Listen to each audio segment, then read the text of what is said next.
खुशामदीद है आप सभी का एक बार फिर से जेके न्यूज़ पॉइंट के लाइव ब्रॉडकास्ट में। मैं हूं आपका दोस्त आकिब डार। जी नाजरीन, जम्मू कश्मीर गवर्नमेंट ने रेवेन्यू डिपार्टमेंट को आदेश दिया है कि जितनी भी घास चराई है या स्टेट लैंड है या जिन लोगों को रोशनी एक्ट के तहत ज़मीन दी गई है उसको खाली करने का आदेश दिया गया है। उसके बाद हमने देखा है साउथ कश्मीर से लेकर नॉर्थ कश्मीर तक बिल्डोज़र चलते हुए हमने देखा है। हमने महजूर नगर भी देखा है। हमने नीडोज़ फैमिली के 40 कनाल की जो ज़मीन है उसको वापस लेते हुए हमारे साथ मौजूद है इल्तिजा मुफ्ती। बहुत बहुत शुक्रिया मैम। इल्तिजा, ये बता दीजिएगा कि एक तरफ से जम्मू कश्मीर के लेफ्टिनेंट गवर्नर मनोज सिन्हा का कहना है कि किसी भी गरीब को छेड़ा नहीं जाएगा, लेकिन दूसरी तरफ से बिल्डोज़र चल रहा है। तो किस तरीके से आप डिमोलिशिंग को देख रहे हैं? देखिए, दोगलापन यहाँ की जो एलजी एडमिनिस्ट्रेशन है और जो मरकजी सरकार दिल्ली में बैठी हुई है वहां से फरमान भेजते हैं, दोगलापन इनका हॉलमार्क बन गया है। ये बोलते कुछ है, करते कुछ है। अगर ये कह रहे हैं कि गरीब टारगेट नहीं हो रहे हैं, सर आपने खुद देखा है जेसीबीज कहाँ कहाँ चल रही है। महजूर नगर में चल रही है, बहुत सारे ऐसे साउथ में इलाके हैं, अनंतनाग में चला है। तो जेसीबी इनका सिंबल बन गया। ये इनका कोई विजन नहीं है, बिल्कुल छोटी सोच है। इलेक्शन जीतने के लिए ये यहाँ बुलडोजर लाए हैं। अब बीजेपी को अपना इलेक्शन सिंबल लोटस से बुलडोजर बना देना चाहिए। आप कुछ बिल्ड नहीं कर सकते तो आप तहस महस करना चाहते हैं, डिस्ट्रक्ट करना चाहते हैं। आपको पता है Jammu Kashmir is the only Muslim majority state. आपको पता है जो आपका ज्यादातर हिंदुत्व बेस है वो आपके लिए इसीलिए वोट करेगा अगर आप मुस्लिम्स को हर दिन पुश करते रहें, परसिक्यूट करते रहें, मार्जिनलाइज करते रहें। तो ये जो दोगलापन है इनका हॉलमार्क बन गया है। सर आपको खुद पता है जेसीबीज कहाँ चल रहे हैं।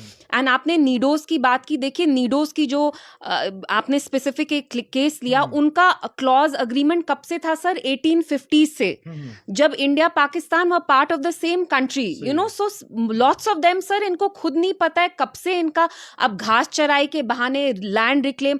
आप किन लोगों से लैंड रिक्लेम कर रहे हैं? जिनकी ये जमीन है उनसे। अगर ये हमारी जमीन नहीं है सर तो ये किसकी है? बाहर के लोग आके अब कश्मीरियों को बताएंगे कि उनकी जमीन क्या है क्या नहीं है। मैम, ये कहना है गवर्नमेंट का कि उन लोगों से ज़मीन वापस ली जाएगी जिन लोगों ने ताकत के बलबूते पे ज़मीन यहाँ पे हासिल की। इशारा है यहाँ के जो ब्यूरोक्रेट्स है, यहाँ पॉलिटिशियंस है जिनने ताकत के बलबूते पे ज़मीन हासिल की, उनसे वापस ली जाएगी ज़मीन। किसी भी गरीब को छेड़ा नहीं जाएगा। अगर वैसा ही है तो सबसे पहले बीजेपी के फॉर्मर जो मिनिस्टर्स हैं जिनने इतना सारा स्टेट लैंड अमास किया है उनके पीछे जा रहे हैं क्या? सर देखिए, ये दोगलापन नहीं चलेगा। आप गरीबों को टारगेट करना चाहते हैं। आप खास तौर पे, मैं नहीं कह रही हूँ कि शायद हिंदूज के घर इनने बुलडोज नहीं किए होंगे, लेकिन आप जो कम्युनिटी जिसके पीछे पड़े हैं वो मुसलमान ही है और वो गरीब मुसलमान भी हैं। और आप ये कहते हैं आपका ये दोगलापन है कि हम पॉलिटिशियंस के पीछे। तो जाइए, आपको कौन रोक रहा है? सबसे पहले तो फिर आप बीजेपी के पीछे ही जाइए। कितने सारे मिनिस्टर्स हैं, उनके फॉर्मर डेप्यूटी स्पीकर्स वगैरह वगैरह, जिनने कितना सारा जम्मू भटिंडी इन सारे एरियाज में लैंड। नहीं, आपको गरीबों के पीछे ही आना है। और आप ये इस वक्त ऐसे वक्त पे कर रहे हैं जब जम्मू कश्मीर सबसे टफेस्ट फेज से गुजर रहा है।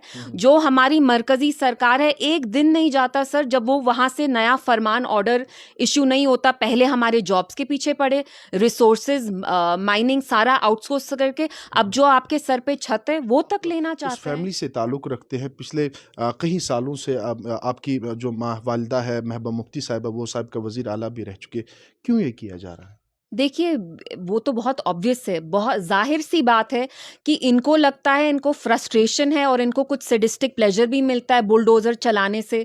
अदरवाइज सर आप मुझे बताइए, गवर्नमेंट, मरकजी सरकार, कोई भी सरकार हो, उसकी तो ये रिस्पॉन्सिबिलिटी है कि वो रूल को अपहेल्ड करे, लॉ को अपहोल्ड करे। तो यहाँ पे कौन सा लॉ चल रहा है सर? ये चाहते हैं कि जम्मू कश्मीर का हर एक रेजिडेंट वो उसकी रीढ़ की हड्डी तोड़े, खुदा ना खास्ता, उसको इकोनॉमिकली अपने घुटनों पे लाए, ताकि वो ये तक नहीं बेचारा सोच पाए कि मेरे से मेरे हुकूक छीने जा रहे हैं। For them it should just become a daily thing कि हम किसी तरह से सर्वाइव कर पाए।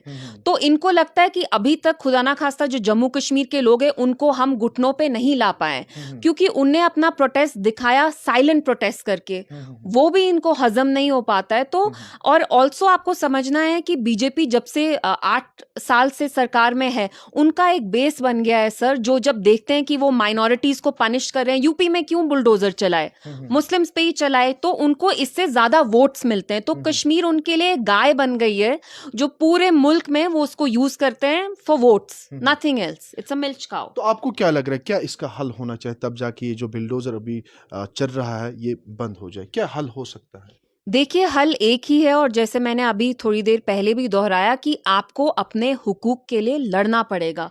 आपको अपनी स्पेशल आइडेंटिटी, जो हमारी यूनिक आइडेंटिटी है, उसको प्रिजर्व करने के लिए sir protest, peacefully protest, resist करने के अलावा और कोई सोल्यूशन नहीं। आप देखिए इन्हें जम्मू में क्या किया।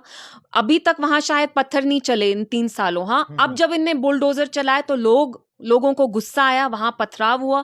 1-2 दिन से वहां इनने बंद कर दिया है। लेकिन मुझे लगता है अगर हम चुपचाप ऐसे ही बैठे रहे तो ये इनकी वैसी ही साइकोलॉजी है कि आपको पुश करते रहेंगे। इसलिए आपको पीसफुली प्रोटेस्ट करना है और अपने राइट्स के लिए आपको लड़ना है। अगर आप नहीं लड़ेंगे सर, तो ये आके ट्रे या प्लेट में तो आपको आपके हुकूक देने नहीं वाले, ये आपसे छीनना चाहते हैं जो आपने इतनी मेहनत से बनाया है। आपके सर पे छत जो है सर, आप पूछिए गरीब से कितने साल लगते हैं सर उसको घर बनाने में। वो घर आप आके 1 मिनट में तोड़ रहे हैं, वो इमारत आप तोड़ रहे हैं जो उसके पसीने से बनी है, खून से बनी है, प्यार से बनी है। तो we all have to fight sir, but we have to fight peacefully, शांति अमन से हमें लड़ाई करनी पड़ेगी। एक तरफ से जम्मू कश्मीर के governor, lieutenant governor Manoj Sinha का कहना है कि गरीब को नहीं छेड़ा जाएगा, लेकिन आपको नहीं लग रहा कि लिखित में कुछ होना चाहिए?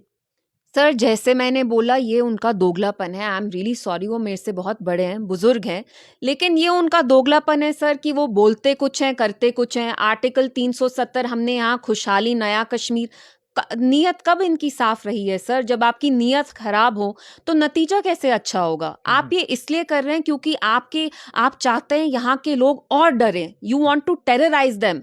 असली टेररिस्ट कौन है सर? जो आप लोगों के दिलों में डर कर रहे हैं, तो वो भी तो एक किस्म का टेरर हुआ ना सर, है कि नहीं? कहा गया था 370 खत्म होने के, जब धारा 370 खत्म किया गया, कहा गया था कि यहाँ की जो पॉलिटिकल पार्टीज है वो बैरियर बन रही थी डेवलपमेंट को लेकर। क्या आपको लग रहा है कि वैसी डेवलपमेंट दिखी है आपको इन सालों में अभी तक? देखिए, वो एक प्रोपेगेंडा और एक नैरेटिव चलाया गया कि यहाँ दो फैमिलीज। मैं एनसी के बारे में बात नहीं कर सकती हूँ, लेकिन जहाँ तक मेरी फैमिली का ताल्लुक है, जो मुफ्ती खानदान है, मरहूम मुफ्ती साहब 3 साल से ज्यादा चीफ मिनिस्टर नहीं रहे, महबूबा जी 2। तो ये जो आप इमेजिनरी एक प्रोपेगेंडा क्रिएट करते हैं, मेन स्ट्रीम पार्टीज को तो 4 साल से आपने बिल्कुल इम्पोर्टेंट करार कर दिया है। Sorry to use this word. जाइए, आपकी तो खुली फील्ड है, आपके हाथ थोड़ी ना बंधे हुए हैं। ना यहाँ इन्वेस्टमेंट आ रही है, ना यहाँ इंडस्ट्रीज आ रही हैं। बस आप यहाँ का लैंड, आपके यहाँ के जॉब्स, आप यहाँ की जो रिसोर्सेज, माइनिंग जो हो रही है सर, जिसकी वजह से यहाँ बहुत ज्यादा एनवायरमेंटल डिस्ट्रक्शन भी हो रही है, वो सारी चीजें आप आउटसोर्स करना चाहते हैं। तो हमारी तब्दीली के लिए तो आपने नहीं किया, और अब आप अभी भी मेन स्ट्रीम पार्टीज को ब्लेम कर रहे हैं। तो आपके हाथ में क्या है? JNK has been under central rule for 4 years। आपके कंट्रोल में फिर भी यहाँ चीजें नहीं हो रही, तो आप कितने टाइम के लिए यहाँ की पार्टीज को ब्लेम करेंगे? आप अपने दिल पे हाथ रखिए। आप मेरे से पूछेंगे, शायद आप भी ये बोलना चाहेंगे, बट एज अ जर्नलिस्ट आपको डर लगेगा।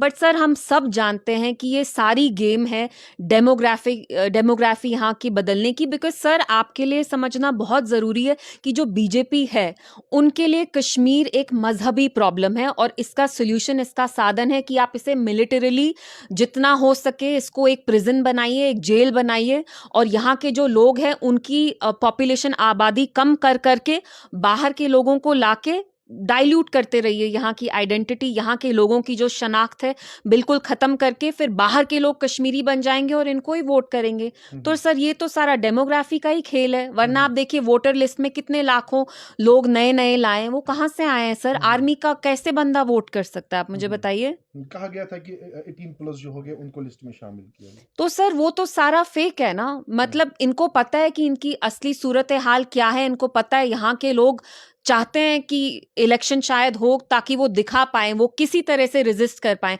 उसमें भी सर ये टैक्टिकल रिगिंग कर रहे हैं। इलेक्शन से पहले ये रिगिंग कर रहे हैं। They are not even waiting कि इलेक्शन हो, वो डिलिमिटेशन हो, वो न्यू वोटर लिस्ट हो, ये हर एक चीज को मैनिपुलेट करना चाहते हैं अपने हिसाब से। तो मैम, ये बता दीजिएगा, आपकी वालिदा ने आज दिल्ली में प्रोटेस्ट किया है, उनको डिटेन किया गया, तो क्या कहेंगे उसके बारे में? मैं ये कहना चाहती हूँ कि कश्मीर में, जम्मू कश्मीर में सियासतदान अपना कोई काम कर नहीं पा रहा है। सियासतदान जर्नलिस्ट बन गया है, बस ट्विटर पे काम कर पाते हैं, प्रेस रिलीजेस दे पाते हैं। जो असली सियासतदान का काम है वो तो शायद यहाँ करना नामुमकिन हो गया है। सियासतदान का क्या काम होता है सर, कि वो लोगों के मसाइल हाईलाइट करे, सड़क पे जाए, प्रोटेस्ट करे, पीसफुल प्रोटेस्ट करे। यहाँ के का तो कोई सियासतदान को परमिशन ही नहीं है कि वो घर से बाहर निकले। आप महबूबा जी की बात कर रहे हैं, उनका देखिए हर महीने हाउस अरेस्ट होता है। अब प्रोटेस्ट भी कहाँ जाके उनको करना पड़ा, दिल्ली में, वहां भी उनको डिटेन किया, मैन हैंडल किया गया। उनकी फोटोज निकली हैं कि कैसे फीमेल गार्ड्स उनको इनअप्रोप्रिएटली छू के निकाल रही हैं वहां से।